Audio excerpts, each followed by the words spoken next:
Ce que l'on va aborder donc aujourd'hui, c'est tout ce qui est relatif au projet de loi de finances de sécurité sociale 2022. Il y a eu aussi des arrêts dérogatoires auxquels, bien évidemment, il faut avoir une connaissance pleine et entière. Le cœur, on va le situer dans le centre de notre webinaire, c'est l'indemnité inflation. Autre chose aussi, un point important, c'est l'aide à l'embauche des demandeurs d'emploi d'une longue durée. L'activité partielle également en avant-dernier point dans les secteurs en difficulté. C'est important de rappeler aussi ce qu'il en est là aujourd'hui. Certains sont encore concernés. De quoi parle-t-on quand on parle de la loi vigilance sanitaire? Et puis une actualité jurisprudentielle, bien évidemment, parce que la jurisprudence court chaque mois. Et il est important de savoir celle qui concerne nos activités professionnelles. Alors, le projet de loi de financement de sécurité sociale est un de ceux que je qualifie toujours de texte marronnier, c'est-à-dire qu'il revient chaque année à la même période, à la période automnale, en préparation des deux grands textes budgétaires. Il y a la loi de finances, celle qui concerne le budget de l'État, et puis la loi de financement de sécurité sociale, celle qui va concerner la protection sociale dans sa généralité, notamment la sécurité sociale. Sachant que le projet de loi en lui-même, tel qu'il a été adopté par le Conseil des ministres, ne comportait pas de mesures phares et de mesures d'une technicité ou d'une importance telle qu'elle méritait d'être consultée et approchée pour ce qu'il en est de nos activités paye. Pour autant, bien évidemment, le texte bien suit son chemin d'examen parlementaire au cours duquel un amendement a été adopté concernant la situation du congé proche aidant. Il revient sur les conditions d'octroi. À ce jour et jusqu'à la fin de l'année, pour pouvoir prétendre à ce congé proche aidant, le salarié en question doit être dans une situation d'accompagnement d'un proche. Et le texte nous dit présentant un handicap ou une perte d'autonomie d'une particulière gravité. Premier amendement, le critère de particulière gravité pour être éligible au dispositif de proche aidant a été supprimé. De facto, dès lors qu'il n'est plus requis, cela signifie bien évidemment un élargissement des personnes susceptibles d'avoir recours et de bénéficier de ce congé proche aidant. Donc, critère de particulière gravité supprimé, sachant également qu'il devait faire l'objet d'une attestation d'un certificat médical spécifique attestant de la gravité toute particulière ou de l'handicap ou de l'autonomie qui imposait l'accompagnement de la personne qui en est malheureusement victime. Ce dernier critère étant supprimé, les salariés qui aujourd'hui ne pouvaient prétendre à faire prouver ou à faire attestation de cette particulière gravité, eh bien, peuvent recourir au droit à l'accompagnement d'un proche aidant. Suppression de ce critère également pour le don de jours de repos. Pourquoi la chose est d'importance? Parce que comme nous allons le voir dans un instant, contrat de travail suspendu du fait de l'absence du salarié, y avait-il maintien de salaire? La réponse est non. Par contre, le salarié en question bénéficiait d'un certain nombre d'allocations versées par la sécurité sociale. Est-ce qu'il y avait une obligation de maintien de salaire sur une base légale? Le Code du travail ne le prévoyait pas. La création récente de ce congé-là n'a pas conduit les partenaires sociaux à éventuellement l'envisager sur un nombre important de conventions collectives. Et l'un des mécanismes, d'ailleurs c'était même quelque chose qui était initié hors cadre juridique dans un premier temps, pour ceux qui en ont souvenir, l'un des mécanismes qui a été mis en œuvre pour pouvoir permettre aux salariés de réduire son risque de perte de ressources, c'est le dispositif de don de jours de repos. Ce dispositif qui permet aux salariés qui le souhaitent eh bien, d'offrir un jour de repos ou plusieurs jours de repos au bénéfice de ce salarié-là. Cela entre dans un pot commun et bien évidemment pour pouvoir recourir au mécanisme de don de jours de repos, fallait-il également répondre aux critères légaux d'octroi du congé proche aidant. Eh bien, dès lors que la loi prévoit expressément la suppression de la particulière gravité de la situation pathologique du salarié, la même suppression vaut pour le don de jours de repos et de facto, bien évidemment, il est plus aisé, en entrant dans le nouveau cadre juridique, de mettre en place ce don de jours de repos et donc de permettre aux salariés de réduire ou d'atténuer sa perte de rémunération. Alors, une allocation est versée, vous disais-je, une allocation journalière du proche aidant, mais également une allocation de congé de présence parentale pour un autre dispositif existant. Alors, celui-ci concerne essentiellement les parents d'un enfant dont la situation de la santé et donc sa situation pathologique nécessite un accompagnement, en tous les cas d'être proche de l'enfant en question.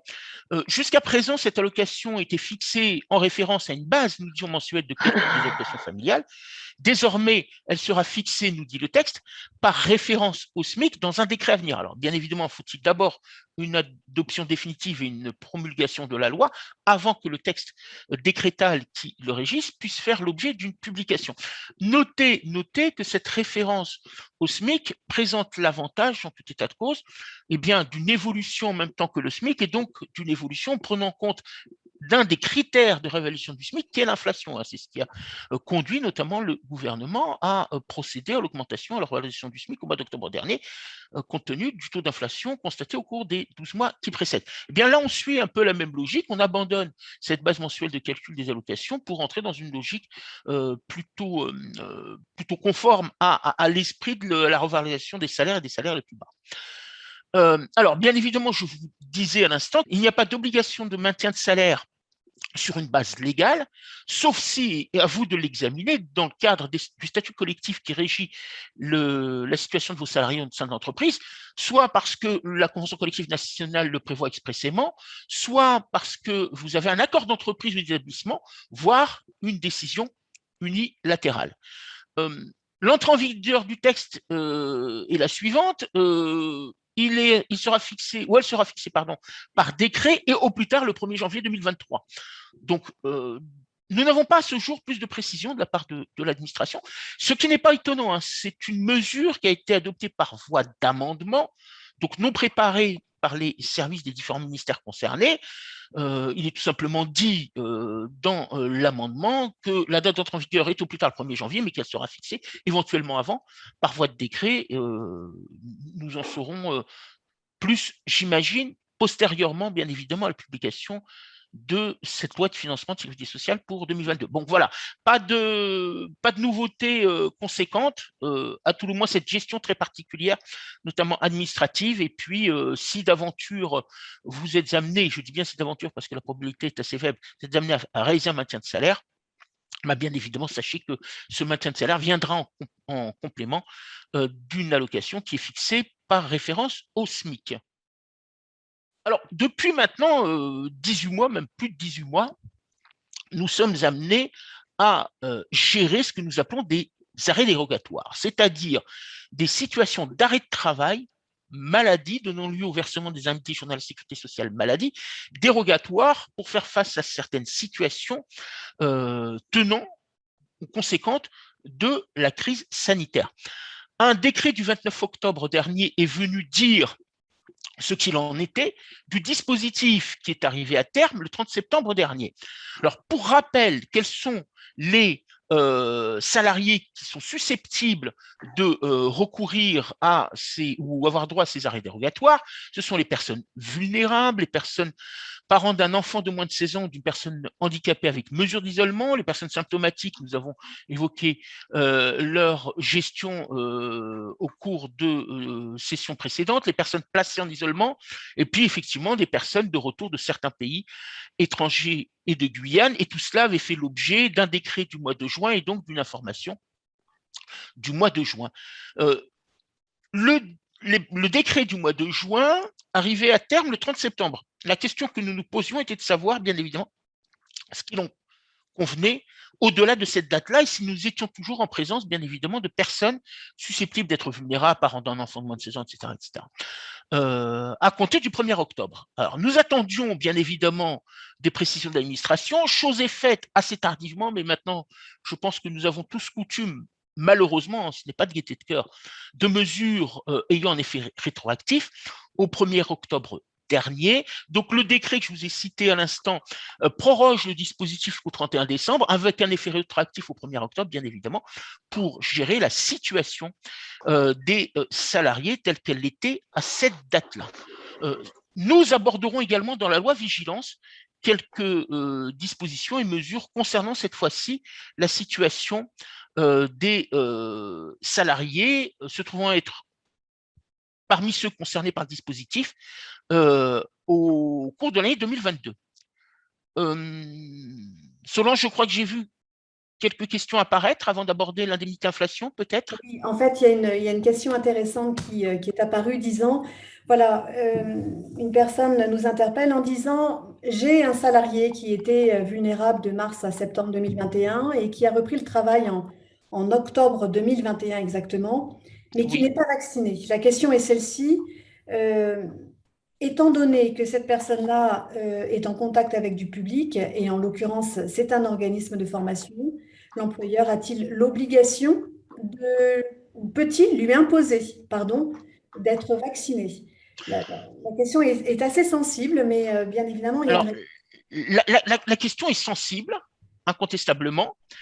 Nous avons vu que dans le cadre de la loi d'urgence sanitaire du mois d'août, les populations pour lesquelles il est fait obligation de disposer d'un pass sanitaire, voire pour une deuxième catégorie de populations concernées par l'obligation vaccinale. Ces populations ont été clairement désignées.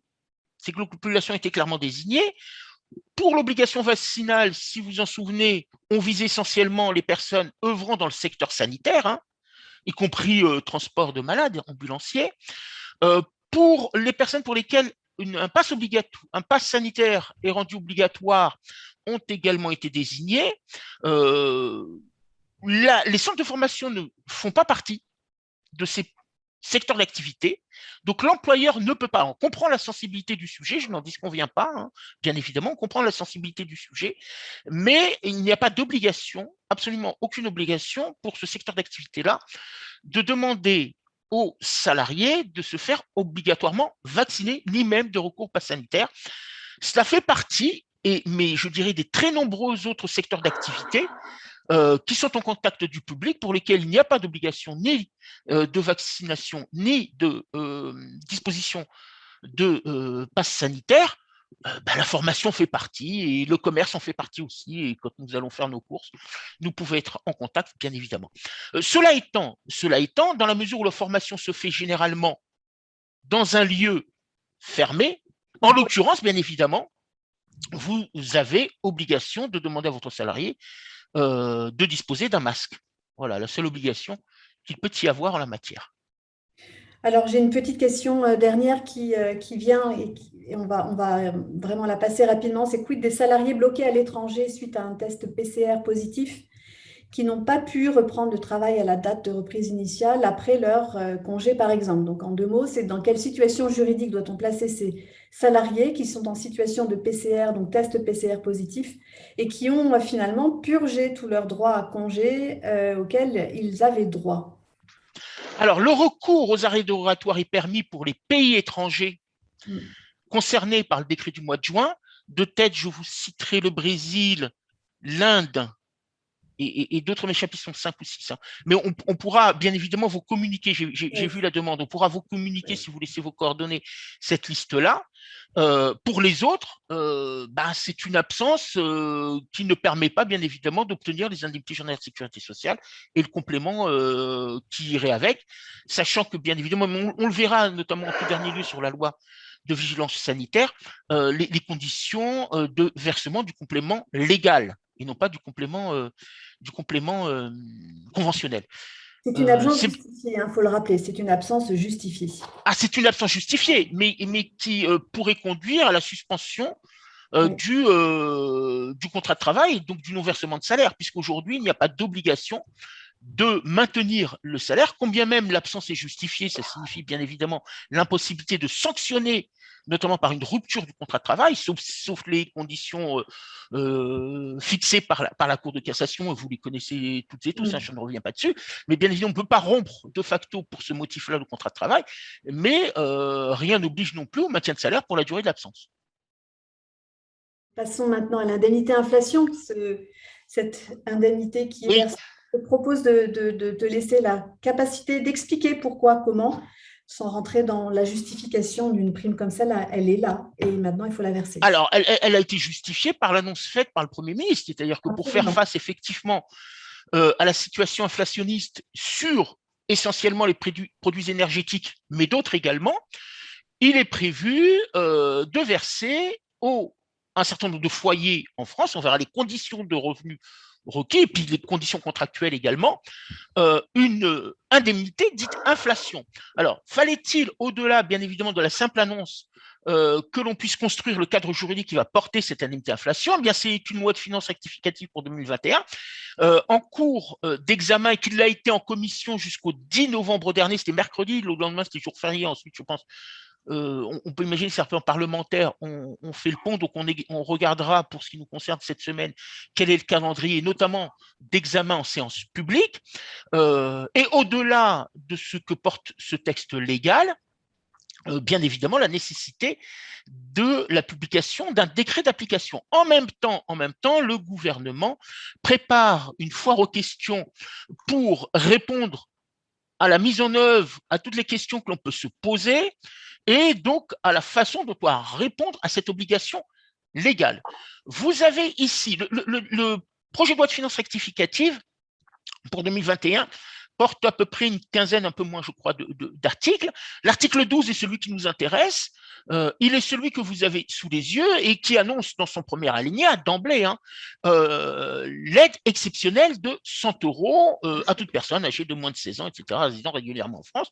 Je ne vous fais pas lecture de l'ensemble des dispositions de l'article 12. Nous allons pouvoir y revenir dès la diapo suivante. Alors, dans ce tableau synoptique, nous indiquons tant à la fois les salariés bénéficiaires que les salariés exclus. Ce qui est déterminant, premier critère. Alors, d'abord, effectivement, faut-il que le salarié ait au moins 16 ans. Bon, cela étant, à part la possibilité de quelques contrats d'apprentissage pour des salariés de moins de 16 ans, la probabilité d'avoir dans son effectif des salariés de moins de 16 ans est assez faible. Mais bref, faut-il déjà apprécier. Est-ce qu'on peut couper les micros? Je vous remercie par avance. Oui, je vais faire le point. Il y a bien évidemment ce critère à apprécier au mois de novembre pour savoir si le salarié est éligible ou pas. Faut-il pour autant un contrat en cours, un contrat de travail en cours, quelle que soit sa durée, en cours au mois d'octobre, y compris un CDD? Faut-il que le salarié soit lié à votre entreprise de manière contractuelle au mois d'octobre? Ça signifie quoi? Ça signifie, première chose, c'est que bien évidemment, si vous êtes amené, et vous le serez, parce que la probabilité d'avoir des salariés auxquels vous versez une rémunération inférieure au plafond d'éligibilité est assez forte, cette probabilité, eh bien, même si vous êtes amené à la verser donc au mois de décembre au mieux, tel que prévu par le gouvernement, il vous faudra produire un bulletin de paye. Alors, on l'appelle de complément, complémentaire, additionnel, peu importe la dénomination qu'on y donnera, y compris donc à des salariés qui ont quitté l'entreprise. Le critère d'éligibilité pour le versement, ce n'est pas la présence du salarié au moment où vous versez l'indemnité, mais la présence du salarié, c'est être dans l'effectif, c'est-à-dire lié par un contrat à l'entreprise au cours du mois d'octobre. Premier effet, entre-temps, le salarié a pu quitter l'entreprise au soir du 1er octobre. Vous lui devez, bien évidemment, cette indemnité. On verra dans un instant, bien évidemment, la situation de salariés multi-employeurs sur la même période. J'ajoute à cela que ce qui est demandé, c'est qu'il y ait l'existence d'un contrat de travail au cours du mois d'octobre. Cela suppose que même si le contrat est suspendu, pour quelque motif que ce soit, cette indemnité lui sera versée. Sauf, alors, congé sabbatique, alors je vais y venir, sauf dans le cadre, bien évidemment, d'un congé parental d'éducation. Vous l'avez, ce qui me permet de faire le lien avec la deuxième colonne que vous avez à droite, sur les salariés exclus. Alors, les moins de 16 ans, on vient de l'aborder. Et ceux qui ont été en congé parental d'éducation au moins un jour au cours du mois d'octobre, eh bien là, c'est la CAF, la Caisse d'allocation familiale, qui procédera au versement. Donc, supposez que le salarié ou la salariée ait été en congé parental d'éducation jusqu'au vendredi 1er octobre et qu'elle a repris son activité le lundi qui suit, donc le lundi 4 octobre, pour cette salariée ou ce salarié, vous ne versez pas l'indemnité, c'est la caisse d'allocation familiale qui le fera. Nous avons posé une question importante à la direction de la sécurité sociale, qui est notre interlocuteur habituel sur ces sujets. Moi, je suppute la réponse, mais convenait-il également de s'en assurer? C'est la situation du salarié en congé parental d'éducation à temps partiel. Voilà, à temps partiel. Donc, c'est celui qui continue à l'être. À mon sens, la formulation apportée dans les précisions par l'administration conduit à considérer que c'est également la caisse d'allocation familiale qui versera la somme. Congé sabbatique, congé de reclassement, congé. Pardon, j'oubliais l'autre, une des questions qui a été posée. Congé sabbatique, congé de reclassement, oui. Donc, tout autre motif de suspension du contrat ne font pas l'objet de dispense de versement par l'employeur.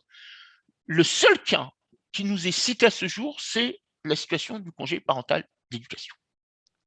Voilà. Donc, d'Askerer, on peut dire que tout le monde est concerné. Oui. Tout le monde est concerné. Et après, on va voir juste après les cas de qui paye, quand on paye, oui, et ainsi de suite. Mais le sujet qu'on a de cesse de répéter systématiquement quand on nous interroge, c'est tout le monde est concerné dans les conditions de rémunération qui vont être présentées juste après. Voilà, oui, oui, là, en fait. Tout à fait. Mais avec le point suivant, ça permet déjà peut-être de faire une première sélection. Exactement.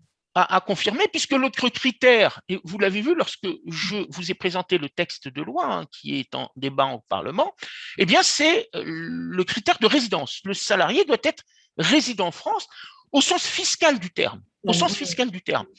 Cela en exclut les non-résidents fiscaux.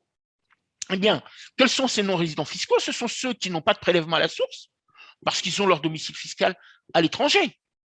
Soit parce qu'ils sont expatriés, soit, et à cette occasion-là, ont-ils déplacé leur résidence fiscale, soit ce sont des impatriés.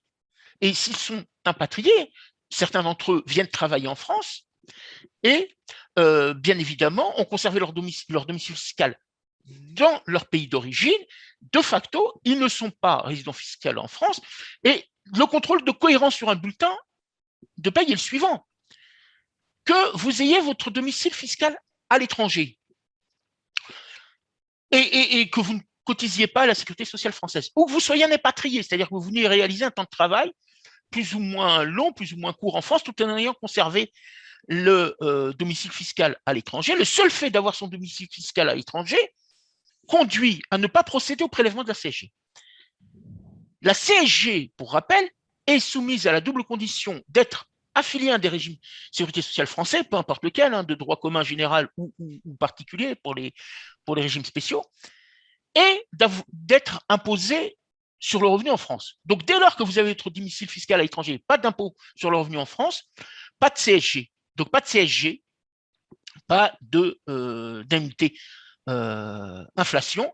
Et il y a cette cohérence que j'indique toujours, c'est ce contrôle de cohérence entre le régime fiscal du salarié et la présence de la CSG sur le bulletin. Donc, on a un premier critère qui est l'âge. On a un deuxième critère, c'est a-t-on ou pas versé de la CSG sur le bulletin de salaire pour pouvoir apprécier de façon absolument objective le critère de résident ou non résident fiscal. Donc, on a déjà deux critères que l'on pose pour pouvoir, dans un effet entonnoir, sélectionner progressivement qui va recevoir cette prime. Tout à fait, tout à fait. C'est ce qu'un certain nombre de clients chez nous et d'employeurs commencent à effectuer en ce mois de novembre pour avoir, ne serait-ce déjà qu'une première vue, même si elle est assez grossière parce que nous attendons quelques précisions, notamment je parlais du CPE, par l'administration, mais vous avez déjà une première vue et il ne devrait rester que quelle situation très mineure en la matière. Quand je dis mineure, c'est-à-dire en nombre, bien évidemment. Vient ensuite la situation du salarié qui a pu connaître plusieurs employeurs simultanément ou successivement au cours du mois d'octobre. Alors, simultanément, c'est je suis à temps partiel chez un employeur A, puis un employeur B, éventuellement un employeur C.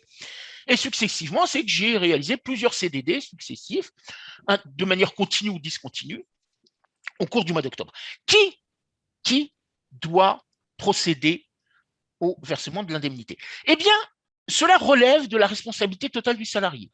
C'est au salarié de dire auprès de l'employeur principal, dont le contrat est en cours, ou principal au cours du mois d'octobre, s'il n'est plus en activité, de lui dire qu'il lui appartient de verser l'indemnité inflation et d'informer ses autres employeurs de ce qu'il a déjà été désigné un autre employeur pour opérer ou ce versement. En tout état de cause, tout ce qui est dit dans un premier temps, c'est que toute information erronée ou absence d'information, parce que vous êtes en droit de solliciter le salarié de sa demande ou absence de demande auprès d'autres employeurs. Si attestation il y a, ce sera une attestation sur l'honneur. Voilà, c'est une attestation sur l'honneur. Il n'est pas prévu à ce jour de porter à la charge des employeurs courants la nécessité d'un contrôle immédiat, a priori, du versement, et en aucune manière, en cas de fausse déclaration ou d'absence de réponse de l'intéressé, la responsabilité de l'employeur ne sera engagée. Donc vous allez me dire, mais il y a un risque, effectivement, de ce que le salarié perçoive cette inflation à plusieurs reprises auprès de plusieurs employeurs. La réponse est oui. La réponse est oui. Sans que l'administration ne soit plus prolixe sur le sujet et le traitement qu'elle envisage de réserver à cette situation-là, elle dispose en tout état de cause des moyens et des outils pour le vérifier. On verra l'obligation de déclaration en DSN au terme de cette partie-là. Et donc, bien évidemment, oui, effectivement, il y a une obligation de déclaration en DSN et elle disposera des outils et de la vérification, de la multiplication de déclarations dans les rubriques dédiées en DSN, en agrégé et en individuel.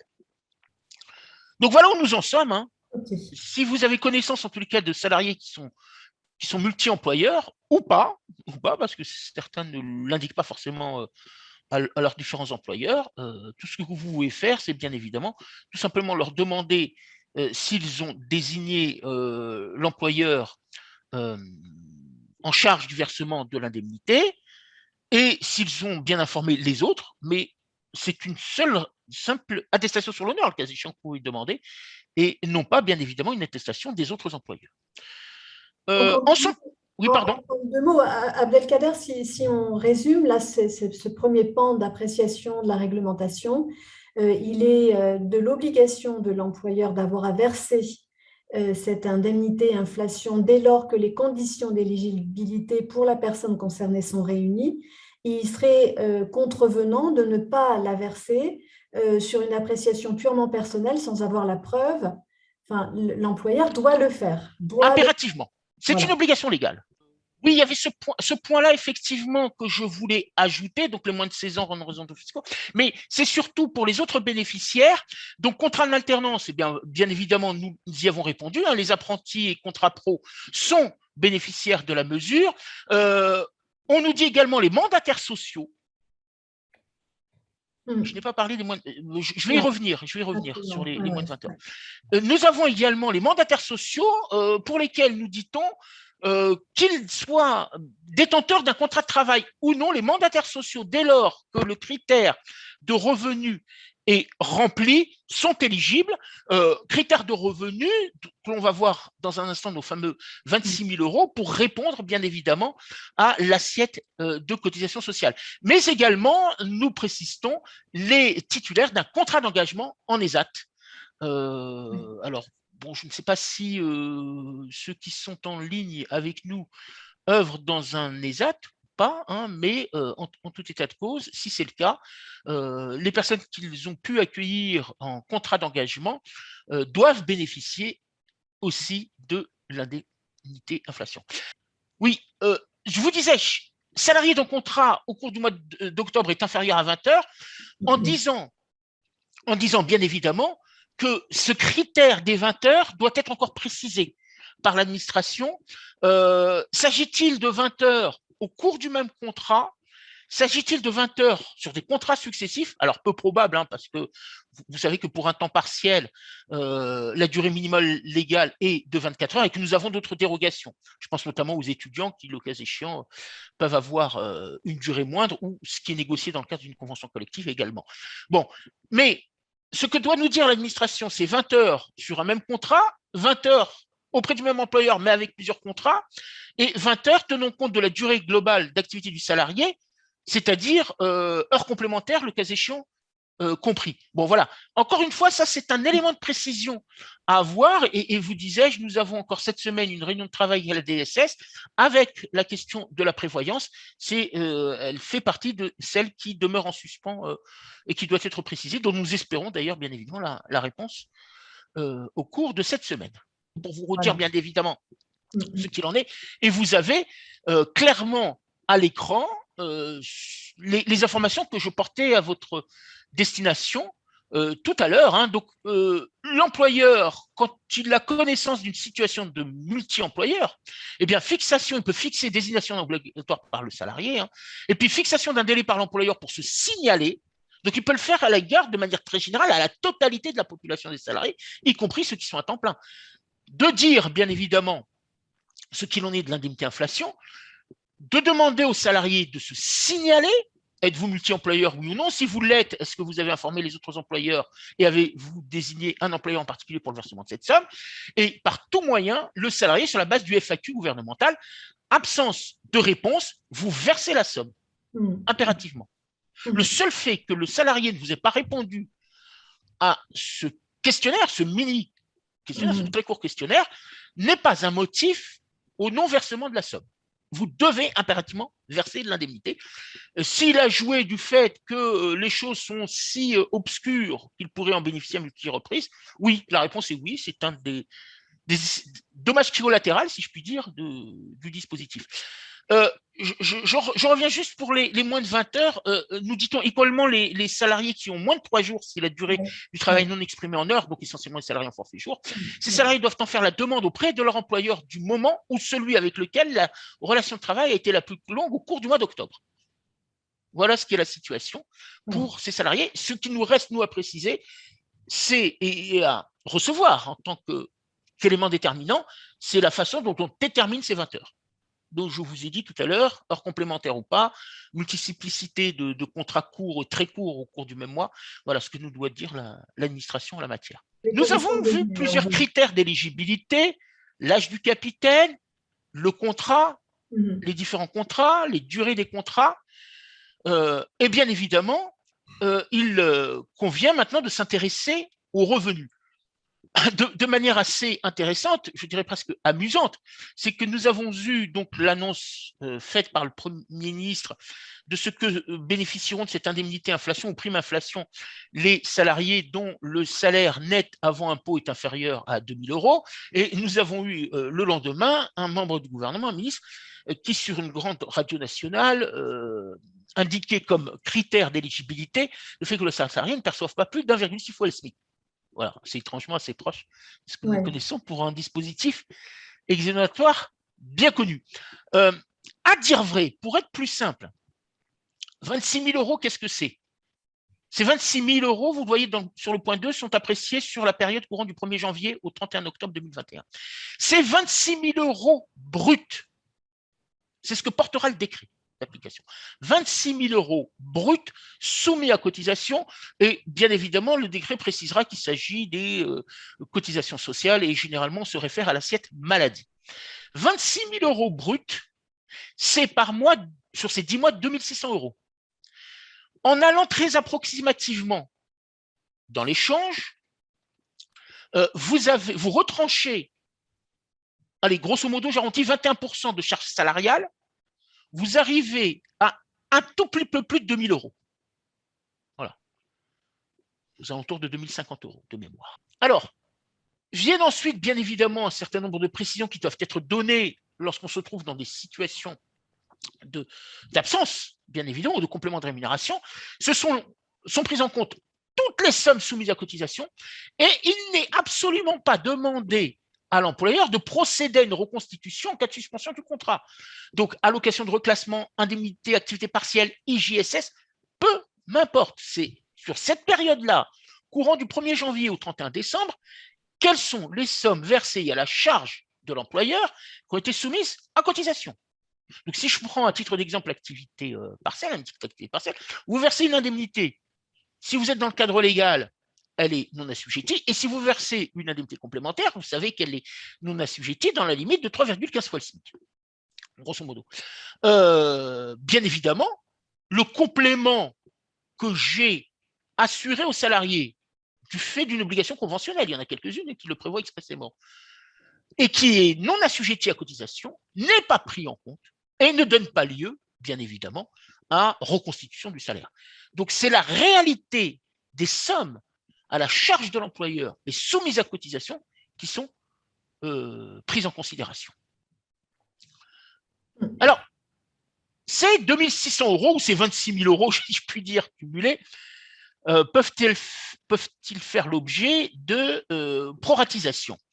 La réponse est oui, notamment pour le salarié en cours d'année. Et cette fois-ci, nous irons apprécier la durée travaillée. Et pour l'administration, la durée travaillée, c'est la durée calendaire du contrat de travail. C'est la durée calendaire du contrat de travail ramenée à cette période calendaire courant du 1er octobre au 31... pardon, excusez-moi, du 1er janvier, veuillez me pardonner, au 31 octobre. On n'est pas loin de mémoire des 300 jours. Et donc, je fais le prorata.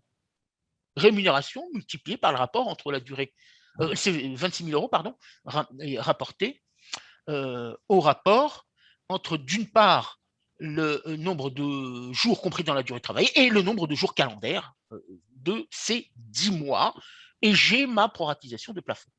Notez que cette proratisation vaut essentiellement pour l'entrée en cours d'année, mais il n'y a absolument pas de prorata à réaliser en cas de suspension du contrat. En tous les cas, en l'état actuel de la position de l'administration, c'est assez clair. Le motif qui peut conduire à la proratisation du plafond d'éligibilité, c'est l'entrée-sortie. Enfin, essentiellement l'entrée, et puis s'il est sorti, notamment, si vous ne l'avez plus dans vos effectifs au moment du versement, s'il est sorti au mois d'octobre, c'est cette entrée-sortie, mais tout autre motif de suspension ne peut donner lieu à la pratique du prorata. Donc, c'est 26 000 euros cumulés qui demeurent le plafond, et il n'y a pas non plus de prorata du fait de la durée de travail contractuelle, c'est-à-dire pas de proratisation pour les temps partiels. On conserve le même plafond. Alors, vous pouvez considérer la chose comme pouvant être inéquitable, le débat est ouvert, mais très honnêtement, lorsqu'il s'agit de réaliser toutes les opérations, ça facilite grandement les choses. C'est pour ça que je dénonçais, enfin, bon, si je puis dire dénoncer, mais en tous les cas, je notais avec regret la gestion des payes décalées. Donc, il m'apparaissait plus convenable de retenir la période d'emploi et non pas la période de versement des salaires. Donc, pas de proratisation pour les temps partiels. La seule proratisation admise, c'est l'entrée ou sortie au cours d'année, et pas de proratisation non plus en cas de suspension du contrat. L'éligibilité du salarié, et donc le versement éventuel, s'il peut y prétendre, au regard des critères que nous venons d'évoquer, le versement de la somme est fait par un calcul, la suite d'un calcul qui est définitivement figé. Le rappel de salaire ultérieur à cette date du 31 octobre n'est d'aucune incidence sur le versement de l'indemnité et ne la remet pas en cause. Donc, si effectivement, pour la même période courant du 1er janvier au 31 octobre, vous êtes amené à compléter une prime, à compléter des heures supplémentaires, à compléter des heures complémentaires, à verser une prime pour une période d'emploi concernée, mais qui est généralement toujours versée. Tout versement opéré après le 31 octobre ne remet nullement en cause le résultat et strictement sans incidence. Donc, on fige les choses. Aujourd'hui, vous pouvez dès à présent, quelles que soient les sommes que vous seriez amené à verser après cette date, et même si ça devait être fait au mois de novembre, vous pouvez déjà envisager une photographie des salariés éligibles à cette indemnité, et puis bien évidemment, multiplié par 100, ça vous donne grosso modo le montant que vous aurez à décaisser au mois de décembre, assez probablement au mois de janvier, le cas échéant. Voilà, le montant de l'aide, ce qu'on peut avoir à dire. On a beaucoup de questions qui sont posées et c'est assez dense, Abdelkader. Ce que l'on va faire, c'est qu'on va attendre, on va attendre le retour de la DSS, mais on va nous aussi poser nos questions, y répondre, laisser sans réponse ce qui relève encore de l'interprétation ou de réponses qui auront été expressément présentées à la DSS. Mais là, le calendrier est assez court tout de même parce que nous sommes mi-novembre. On doit d'ores et déjà apprécier qui, parce que la paye a priori est finalisée pour un certain nombre d'employeurs, on doit apprécier qui doit recevoir. Il y a aussi des questions qui ont été posées là sur le forum de discussion sur ceux qui font la paye pour les autres, sur cette notion des personnes qui sont parties, mais au fait de comment je vais faire et comment facturer mon bulletin de salaire auprès de l'employeur, parce que finalement, ça n'était pas prévu, a priori, dans le contrat que j'avais à l'origine, sur le fait d'avoir à verser une somme isolée comme cela. Donc, en fait, le calendrier est assez court, donc il va falloir qu'on se pose de façon assez rapide pour pouvoir répondre sur l'approche réglementation et sur les approches. Je pense que Abdelkader, tu ne vas pas en disconvenir, sur les approches liées à l'appréciation contractuelle qui existe entre un employeur, son éditeur ou celui qui fait la paye. Ces questions-là seront assez difficilement abordées de notre côté. Oui, il peut y avoir plusieurs questions dans cette relation tripartite, mais pour ce qui nous concerne en termes d'éditeurs, nous suivons de près et nous nous attachons auprès de l'administration pour recueillir l'ensemble des précisions nécessaires à la réalisation de cette tâche. C'est une évolution légale, donc généralement c'est quelque chose qui est mis en place. Pour ce qui nous concerne, en tout état de cause, bien évidemment, elle est inscrite dans les travaux à réaliser très prochainement. Et vous disais-je, il s'agit juste de savoir de quelle manière nous allons accompagner nos clients en la matière, notamment sur la sélection des salariés éligibles. Nous disposons d'un centre d'information et de l'appréciation éventuellement de ce plafond de 26 000 euros. Ensuite, c'est bien évidemment aux clients employeurs de valider la liste. Absolument. Parce qu'ils disposent d'informations que nous n'aurons jamais, notamment la réponse faite par les salariés qui ont été ciblés dans leur généralité ou parce que nous avions quelques indices, ciblés par cette sollicitation quant à savoir qui va verser l'indemnité en cas de situation de multi-employeur. Et ça, nous ne disposons pas d'informations. Ensuite, on peut dégager, bien évidemment, grosso modo, une liste. Je redis encore l'importance de s'y atteler très rapidement. Alors, nous sommes le 15 novembre. Beaucoup commencent leur paye maintenant pour qu'elles puissent donner lieu à versement dans les plus brefs délais avant la fin du mois de novembre. Et on sait que généralement, les payes du mois de décembre sont également avancées en raison des fêtes. Alors, sur l'intitulé, j'ai demandé à l'administration de nous clarifier le sujet, puisque des informations que nous avions reçues avant la publication du dossier presse par le gouvernement, nous avions un intitulé qui est indemnité inflation, puis vous avez peut-être noté que dans le dossier presse, nous avons indemnité inflation aide exceptionnelle de l'État. Donc, il fallait savoir lequel inscrire avec précision. D'autre part, indemnité inflation aide exceptionnelle de l'État, pour certains éditeurs, pas pour tous, et pour certains produits, cela pouvait être un peu long et devoir être inscrit sur 2 lignes. J'ai également demandé s'il serait admis des abrégés, donc indemnité Inde, par exemple. On ne nous a pas répondu en ce sens. Ce qu'a répondu la DSS, c'est que indemnité inflation serait permis. Voilà, elle l'admettrait. On attend bien évidemment leur dernière version de communication pour s'en assurer. Je pense qu'ils n'ont pas la volonté non plus à ce que ça soit surchargé sur le bulletin de paye, sauf à la volonté absolue du gouvernement, que je dénonce moi depuis de très très très nombreuses années, quelle que soit la majorité en place, qui est de faire à mon grand regret du bulletin de paye un moyen de communication des politiques gouvernementales. Je pense que ce n'est pas son objet, il n'a pas lieu d'être, et qu'on est loin bien évidemment de ce qu'on pourrait considérer comme des simplifications. Le montant exclu du brut SS, bien évidemment, ça veut dire que si j'ai un rappel de salaire à effectuer, et uniquement cette opération-là, parce que le salarié a déjà quitté l'entreprise, et ben 100 en haut de bulletin, c'est 100 en bas de bulletin. Voilà, brut égale net, si je puis dire, en termes de présentation, puisqu'il n'y aura ni cotisation sociale, ni impôt sur le revenu, tout simplement. Quelques mesures prises pour l'accompagnement des demandeurs d'emploi de longue durée. Donc, il y a un projet de décret qui a été présenté aux partenaires sociaux qui va permettre à l'entreprise de percevoir une aide.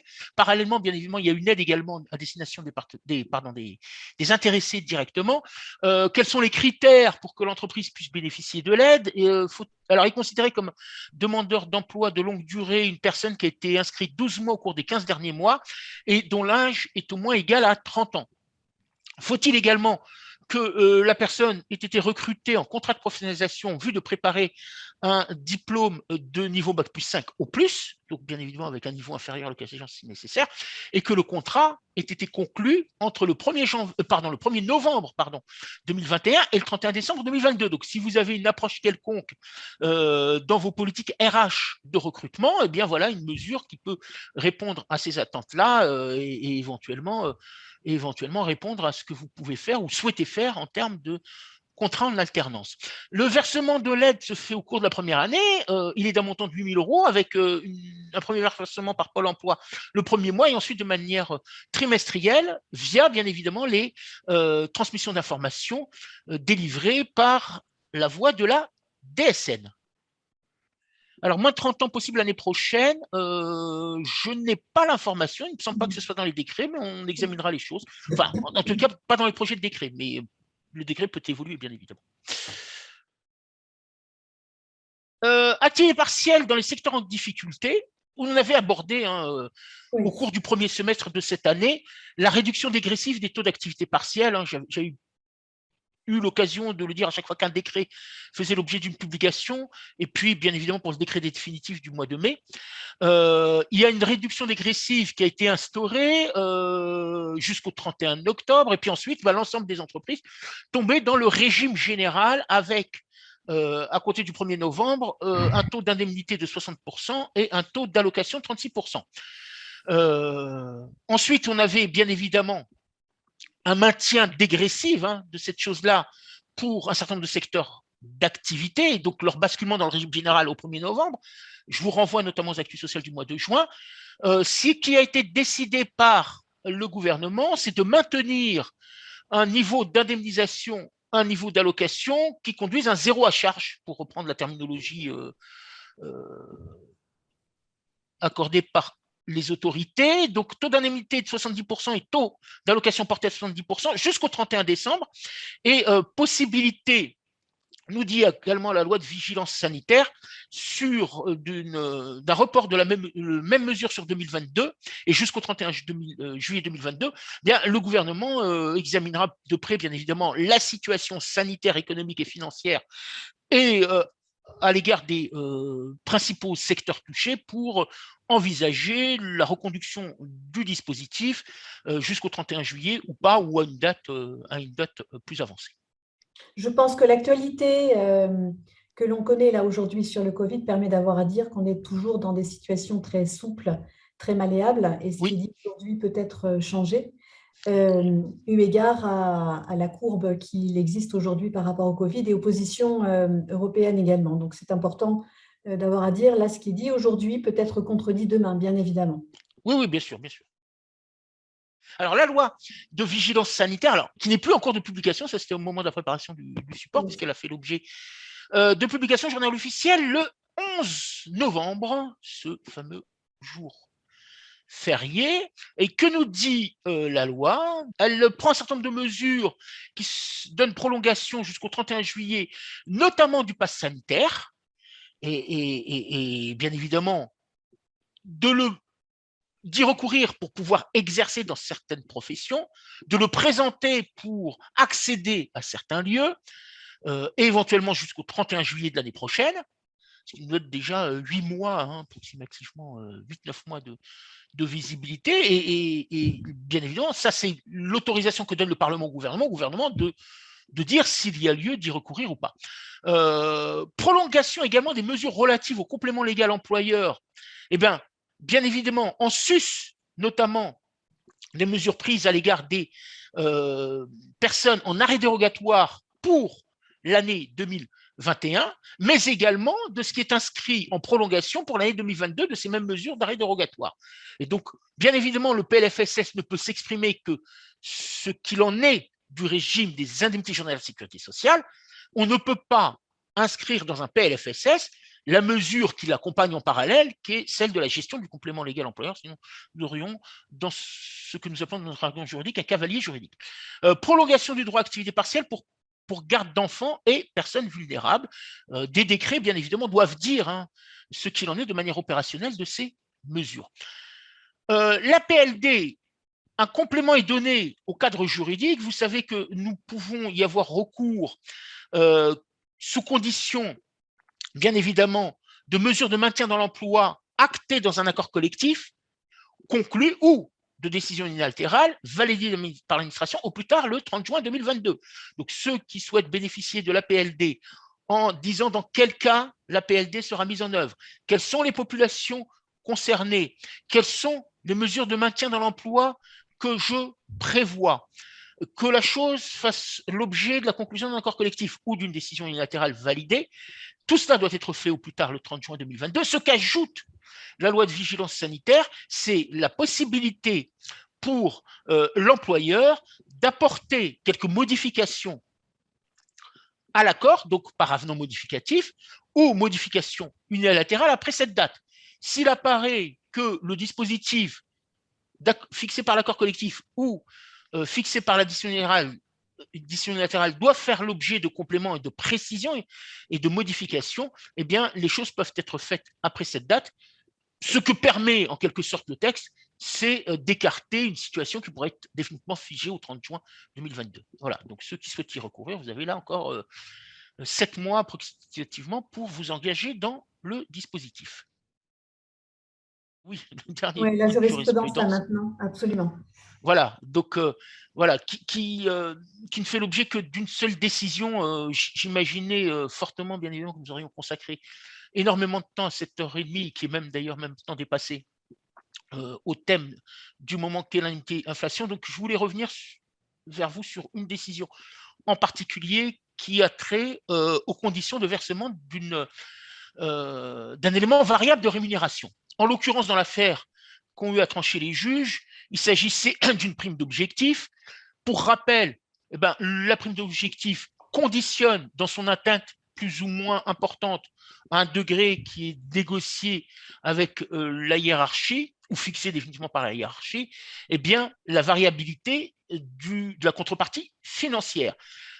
La prime d'objectif ou tout élément variable est toujours fixé par le contrat de travail et les conditions de versement sont toujours prévues excusez-moi, par le dit contrat de travail. Donc, toujours, pour donner une assise juridique assurée à la prime d'objectif ou est élément variable, de le préciser clairement dans le contrat.